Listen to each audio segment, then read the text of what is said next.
My full name is, used to be Chet, Josh Abend, A-B-E-N-D. I used to go by Chet, but I dropped the name. I'm just with Josh now, right? So, am I on? You are. Oh, okay, so I've got to get to the story. And what is your year? 1950. Okay.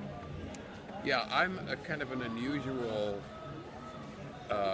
entry because I came from back east. I graduated Cooper Union as an architect.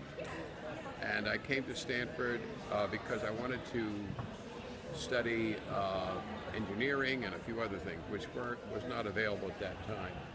So I came here, and they said, well, what you want, we don't have. They did not have a design school at that time. But if Stanford can't figure it out, nobody can. So we spent 2 days with my advisor, and we opened up the book, and what do you think would make good? And so I literally designed the first design school, and I think I was one of the first students. Not many people know that, but I started my own program based on that, and it was kind of interesting. So that is really the experience that I had at Stanford, and so I've come from another part of the world, or the East Coast and so forth, and I claim to be one of the first design students here. And people think that it was somebody else, like David Kelly. Well, actually, I don't think David was born there. I'm not sure. So it was a great experience for me, and I made a lot of friends, and I dated, what's the name of that?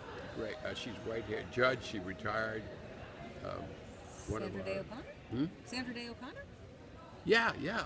She was in my class. No I mean, not personally, but I remember seeing her at one time. I didn't know she was going to be a great big judge at the time. So it was a lot of interesting experiences.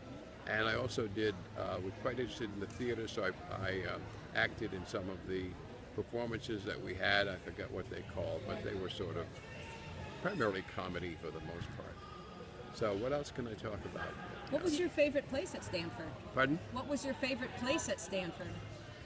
My favorite place at Stanford was actually the theater. I went there, and I had a lot of favorite places. Remember, at the time, Stanford was a quad. That was it. And let me tell you how I came to Stanford. That in itself is an interesting story. I was being trained down south in not the Los Angeles area, but somewhere in there, camp, I forgot the name of the camp. I was in World War II later.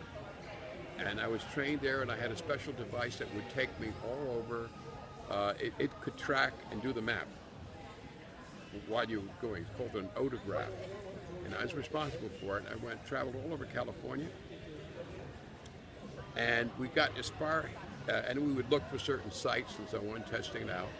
And I came over this hump with a guy who was driving for me. And he says, "Look at that, Sarge." He says, "It looks like some kind of religious place or institution." I said, "Yeah, it's interesting. Let's go down and take a look." I was looking down at the top of Stanford at that time, and I saw the quad. I walked around. I never heard of Stanford, by the way, at that point in my career.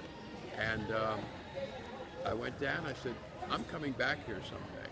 That's how I knew about Stanford. And I was one of the first people back. Where were you going to Stanford? We never heard of that place, And then later on, we came back, and I went overseas. I served in World War II in the Eastern Front, in Europe primarily. I survived D-Day, and we built a bridge across the line. I can't insert all the other stories in here. We'll just leave it for later, so I think I've taken up too much time as it is. Anyhow, that's it. That's about as much as I can tell you at this point.